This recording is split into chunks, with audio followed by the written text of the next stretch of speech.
আপনারা যদি মনে করেন আপনারা নিজেরা আপনাদের এই নির্বাচন কমিশন পরিচালনা করতে পারবেন না, আপনারা অন্যরা কেউ পরিচালিত করে আপনাদেরকে, আপনারা মানুষের সামনে সেটি প্রকাশ করুন। না হয় নিকট অতীতে আমরা নুরুল হুদা কমিশনকে আমরা দেখেছি, তার পরিণতি আমরা দেখেছি। বাংলাদেশের মানুষ আবার কোনো মঞ্চস্থ নির্বাচনের দিকে যেতে চায় না। বিএনপির আওয়ামী লীগ বিষয়ক সম্পাদক যারা রয়েছেন তাদের মধ্যে অন্যতম রুমিন ফারহানা আওয়ামী লীগের সুবিধাভোগী, আওয়ামী লীগের ফ্ল্যাটভোগী এবং যারা গুন্ডা দিয়ে নির্বাচন কমিশনকে ঠান্ডা করে দিতে চায়, যারা একটা প্রেসক্রিপটিভ ইলেকশনের দিকে আবার যেতে চায়, আমরা এই বিএনপির আওয়ামী বিষয়ক সম্পাদকদেরকে বলবো, আপনারা জনগণের পালসকে বুঝুন, 24 পরবর্তী জনগণের পালসকে বুঝুন, নতুবা আবার বাংলাদেশ সংকটের দিকে যাবে।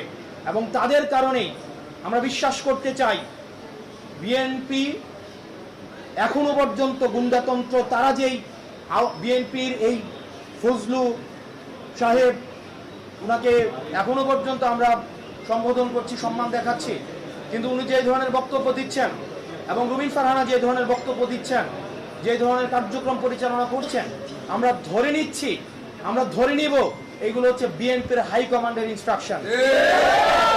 এবং আজকের নির্বাচন কমিশনে যেই ঘটনাটি ঘটেছে সেই বিষয়ে বিএনপি কি অবস্থান নেয় সেটির প্রতি আমরা নজর রাখবো। পুলিশ ভাইরা যারা রয়েছেন, আমরা আপনাদের প্রতি আবেদন জানাবো, আপনারা দয়া করে ক্ষমতামুখী হওয়ার কোনো প্রয়োজন নাই। আপনারা দেখেছেন নির্বাচনের আগের রাতে যে ওসিরা, যে এসপিরা, যে পুলিশরা টাকা খেয়ে নির্বাচন করে দিয়েছে, আমিডামিন নির্বাচন করে দিয়েছে, তাদের আজকে পরিণতি কি হয়েছে। আপনারা জনগণের পক্ষে থাকেন, জনগণ আপনাদেরকে বাঁচাবে, কোন রাজনৈতিক দল আপনাদেরকে শেল্টার দিতে পারবে না। যদি জনগণ আপনাদের পাশে থাকে তাহলে এই হুন্ডা গুন্ডার রাজনীতি বাংলাদেশে আর পুনর্স্থাপিত হবে না। আমরা এই গুন্ডার রাজনীতি আমরা ভারতে পাঠিয়ে দিয়েছি।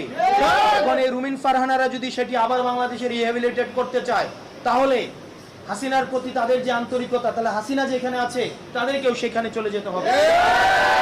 প্রিয় সাংবাদিক ভাইয়েরা, আমরা এই নির্বাচন কমিশনের বস্তুনিষ্ঠ আচরণ দেখতে চাই।